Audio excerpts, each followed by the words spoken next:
Yun, so, musta? Okay, bago tayo magsimula, yung mga nagtatanong tungkol dito, nabili ko to sa Shopee, Patag, yung ano niya, pangalan niya is Manlalaro, pagkakatanda ko.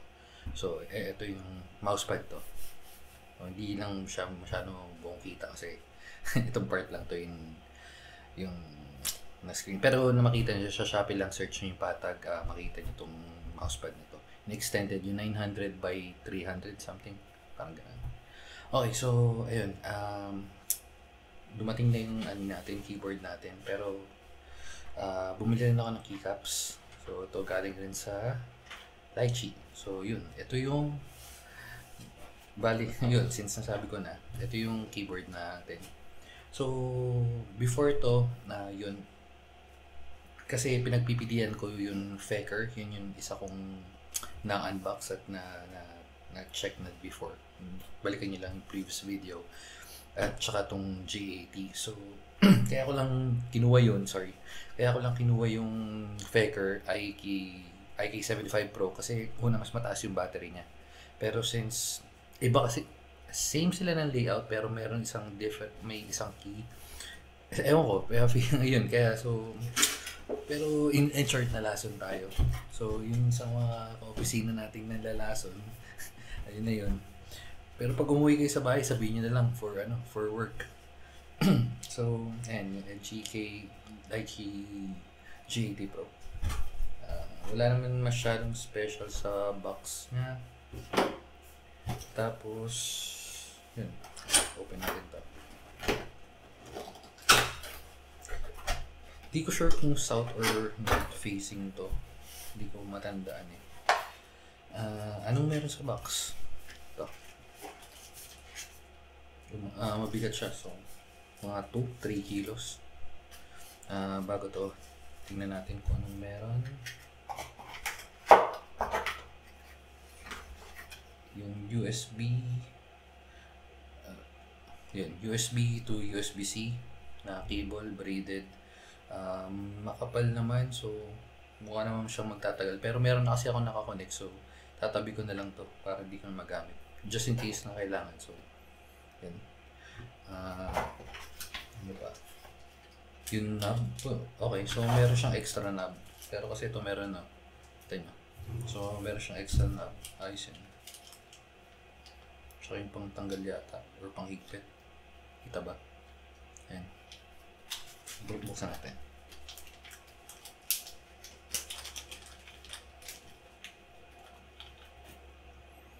Yun, typical na knob. So,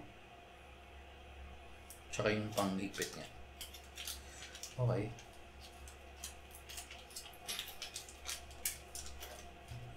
And keycap puller. Tsaka yun, may extra tayo. Ito. May extra switch. Hindi ko alam kung ito green yata. Ito yung green, ito yung silver. Okay. Yun, bukod doon, wala na. Wala na siyang laman. So, yan, tabi na natin siya. So, nakuha ko rin to, nabili ko rin to sa Shopee. Oh, yun. Ang okay sa kanya kasi nakalagay na eh. Unlike yung Faker, ako pa yung naglagay isa-isa nito. Although, madali lang naman siya lagay. Tapos, ano difference ng G80 sa G80 Pro? Ito, sabi ng seller, itong keycap, itong knob, tsaka itong plate, yung sa G80 lang yata, parang silver yata yung nandito. Pero, yun. Tsaka mas dikit yung, ito kita ba? Kabit muna natin yung keycaps. Tapos, ito yung keycaps na nabili natin. Ito. Pinagpipili, meron pa akong isang nabili ka. Dumating na yung last week pa dumating yan, pero parang mas gusto ko ito ilagay. So, yun, sa kanila rin galing, sa Lychee rin. Yun, this is not plastic na keycaps. Yun, cute lang yung itsura niya. Pero yung isa black and yellow. Testingin ko lang muna to kasi XDA to. XDA profile. Yung nakakabit sa Faker ko is cherry. So, check ko lang kung anong mas okay para yung mas okay yung feel. Pero sabi okay din naman to kasi mababa. Ito maliit lang. Baba lang yung height. So, testing natin. Pero yun, pause ko na lang muna siguro dito or time-lapse natin kasi medyo matagal para hindi na kayo maghintay. Kapit na muna natin.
Okay, so yun.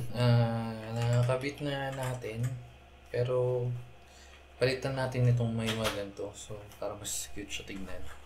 Pero yung sa likod, ano siyang dongle? Yun. Ito, yung dongle niya for 2.4. Setup natin yung mamaya. Pero balik muna tayo dito. Palitan natin itong iba.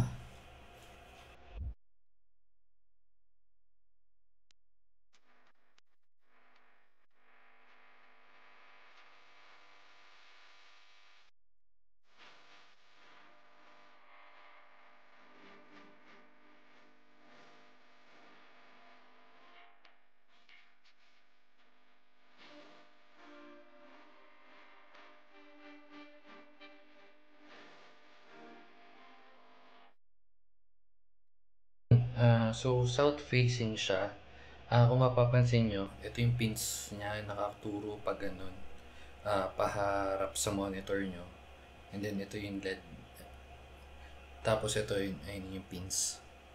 Yun sa faker kasi pabaligtad. So pag ganito.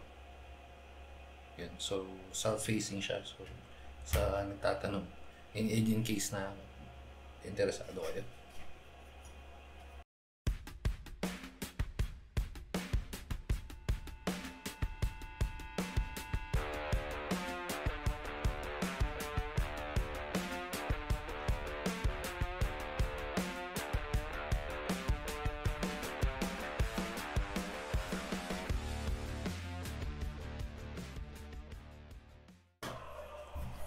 Yun, so eto na yung feeling kong okay na design sa keycaps na nabili natin.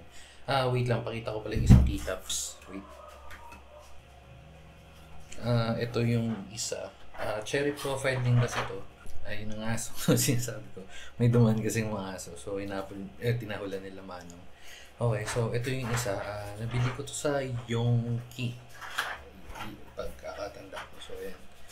So parang same setup nung sa ano to. So black, white, black tsaka yellow siya. Pero siguro sa susunod nating keyboard ilalagay or pag nag-ano lagi dito.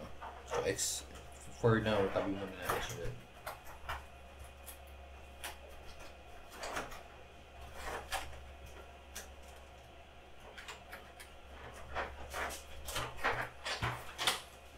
Okay, so wired, ito yung ano niya, USB-C. Tapos, wala siyang switch. Ito niya yata. Yun. Okay. So, na-detect kaagad sa PC. Ayun lang pala, on-off lang siya. Okay.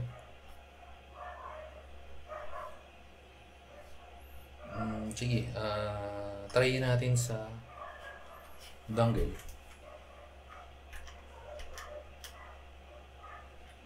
Okay, so connect natin.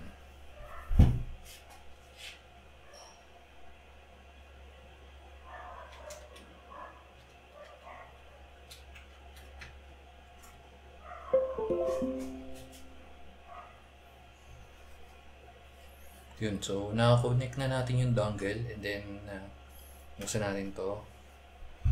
Testing natin. Wala pa. Excited.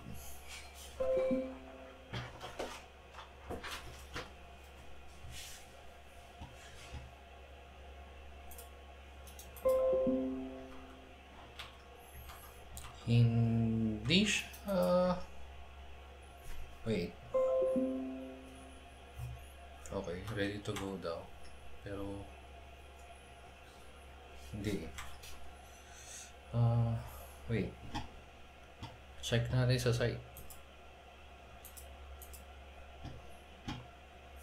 Okay, so 2.4 FN tsaka 4.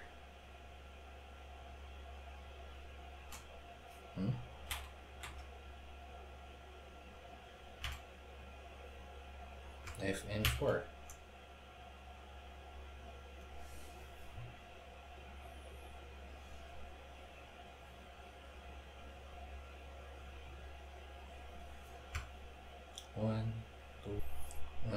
Hindi siya gumagana. FN4. 1, 2, 3.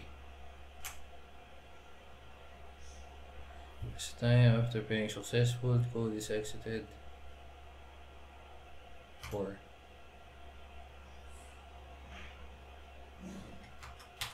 Hindi siya nag-prepare. Bakit?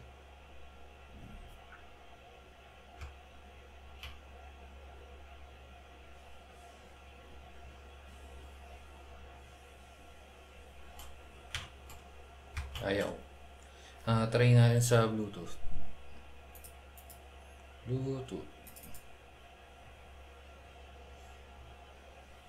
FN1. Add Bluetooth.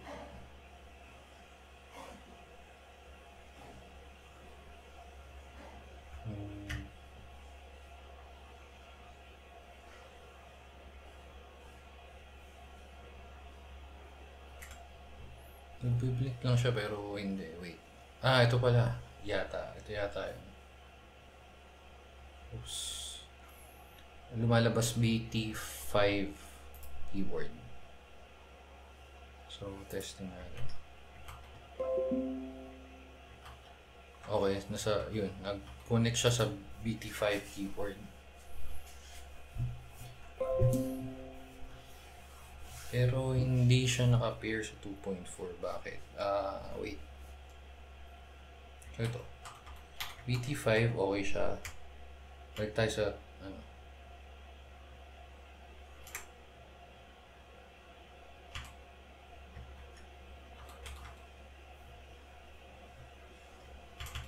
hindi nagko-connect yung dongle eh.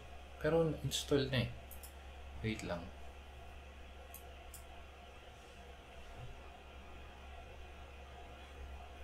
FN tsaka 4 sa 2.4 sabi, and then FN 2, 3.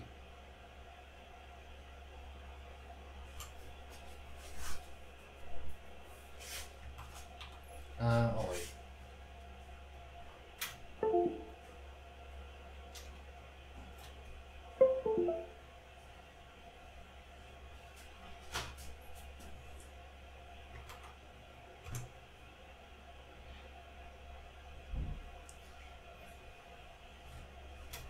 So, ulitin natin. Pero sabi kasi, after keyboard is turned on. So, tinanggal muna natin yung dongle. Ito. Off natin. So, turn on. And then, FN4. So, nagbiblink na siya na mabilis. And, FN4 ulit. FN tsaka 4. So magbe-blink and then ko-connect na natin yung dongle.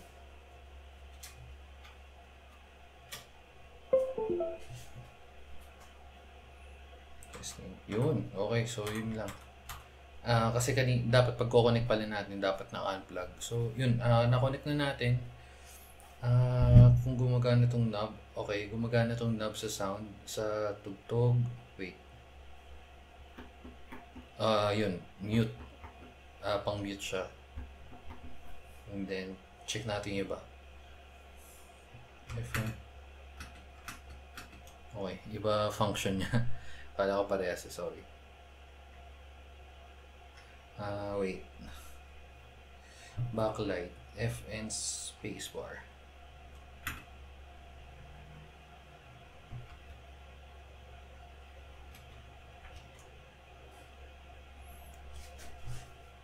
Mode switch.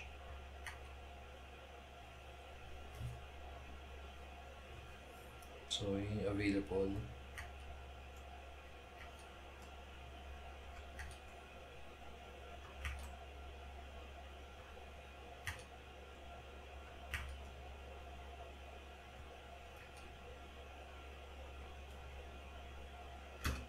Ito maganda to. Gusto ko to. Kung ano man tawag sa kanya. Yan. So, kung ano na pinindot mo. Yan.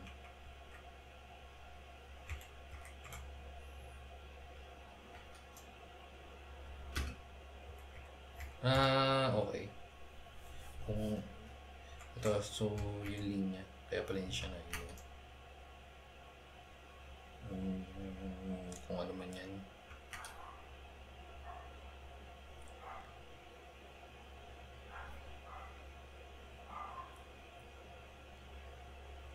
Okay.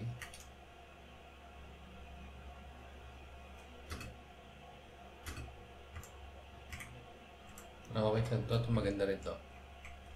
Yung mga napipindot ba lang.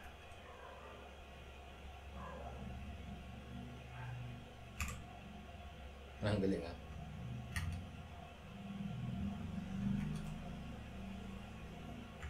So, bumalik na siya. Yun lang, pagka gusto mo pumunta sa, may gusto kong iset na LED, medyo iikutin mo siya. Siguro dito lang tayo, pero kasi hindi naman masyado ma-backlight, pero sige, on muna natin siya kasi testing pa natin. Tapos ano pang meron? Yung brightness.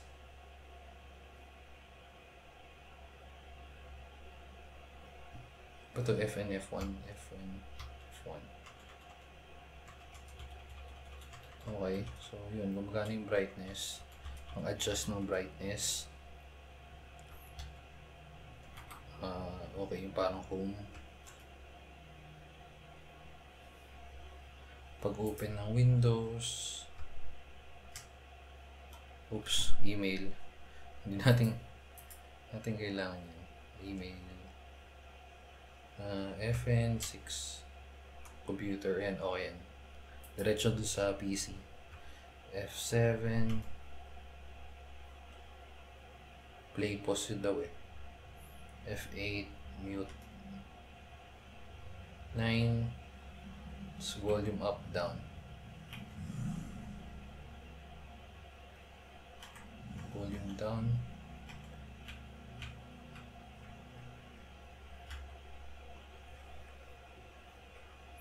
Okay, so yun. Gumagana naman siya as designed. Ano pa ba? Switching.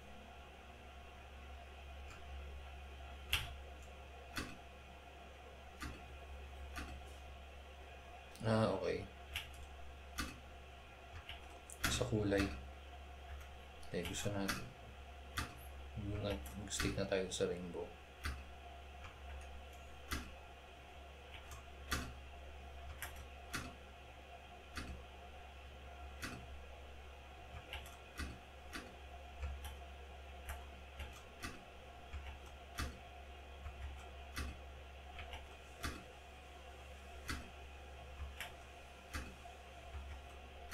Yun.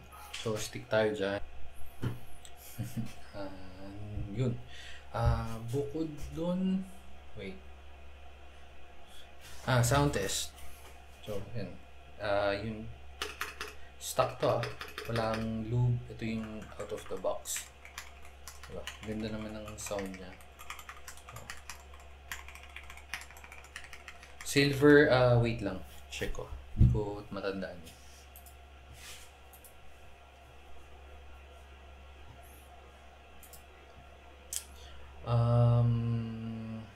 In order ko. Pero yung price pala nito, ito, tong base kasama yung switches is 5,590 and then yung itong keycaps is 1,399.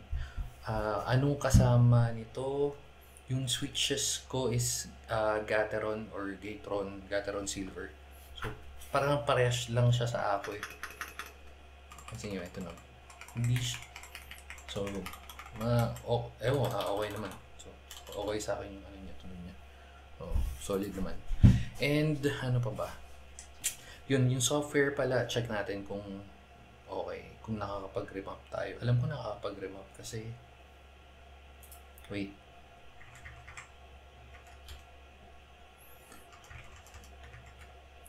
Sige, lipat tayo sa PC at try natin kung makakapag-remap.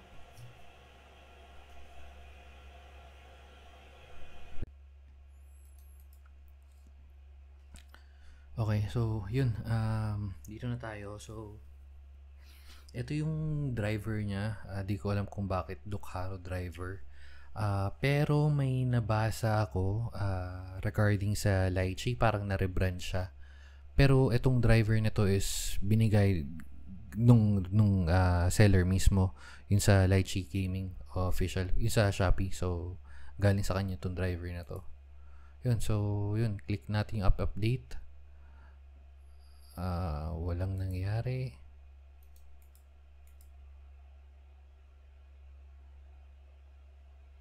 Wait.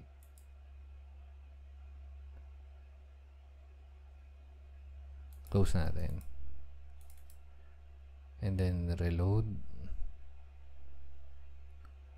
Nag-update siya. Walang lumalabas eh. Try natin connect yung cable.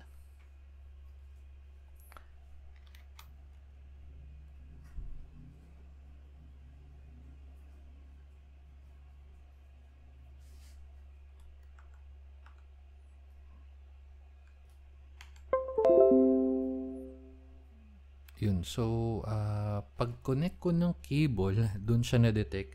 Pero nag-ano ako, kasi naka 2.4 na dongle tayo, di ba? So, na-detect siya ng cable, nag-FN and then 5 ako para mag-switch siya sa wired mode.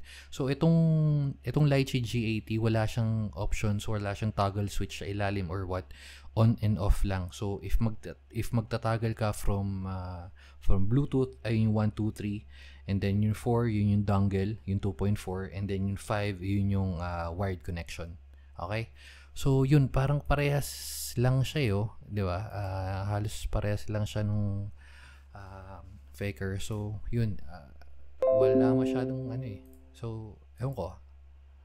Kung may babaguhin man, wala. So, okay na ako sa gantong setup. So, yun. Pero pwede natin siyang remap yun nga katulad ng iba. Ito, ganito rin yung layout ng keyboard natin. So, yung nakasetup ngayon. Shift, caps lock. Yan. So, parehas lang. Delete. Yun lang palang ito lang pala nagustuhan ko dito. Mas accessible yung delete niya. Although remapable naman yung sa Faker, pero yung default layout is yung delete dito mas madali para sa akin. Yun, so siguro balik na tayo dun balik tayo sa nakikita yung keyboard. Okay na to. Okay, so yun, nandito na ulit tayo. Trinay ko itong palitan, kita nyo ba? Ayan medyo siguro di lang bagay siguro sa layout ko, pero papalitan, sige, tanggalin na natin, pakita ko sa inyo kung paano. So maganda sa kanya kasi may panghigpit. Ayan. So, hinihipitan lang ganun. Pero, masyadong mataas. So, medyo di ko trip. Balik na lang tayo dito. Yun. Okay. So, okay na ako dito. Okay na ako dito. Siguro bilhin na lang ako ng knob if kailangan bumili or wala lang pag may natripan tayo. Anong mas okay? Dun muna tayo kung sulit. Sa price niya, yung price lang na ng base and then yung switches, sulit na rin siya for mechanical keyboard kasi solid build na rin naman siya. Yung keycaps, separate price siya. So, para sa akin sulit na rin siya. Actually, mas mura siya ng siguro mas mura siya ng onte kaysa doon sa Faker. Pero yun, maganda dito, ang maganda pala dito is yun nga, dedicated yung on and off switch niya. So, yun. Tapos ito, tatlo lang yun dito niya, unlike sa Faker, na 4, tsaka ito dikit. If mas sanay kayo na dikit, arrow keys and then enter, arrow keys, enter. Kasi yung isa, medyo dikit na halos dito. Yun. Siguro gawa na tayo ng separate video para doon. Pero yun lang. So, yun. Para sa akin sulit to. Okay siya. So, kung bibili kayo ng... Sige, magpalaso na kayo. Ano niya na sakto 11:11. Di ba? Okay. So, yun lang. Siguro, gawa tayo ng video na comparison ng dalawa tsaka pag i-upgrade natin sila. Okay? So, sige. Yun lang. On pala na muna natin bago tayo magbabay. Yun. So, yun. Ito naka 2.4 siya. Totoo na to. Bye-bye.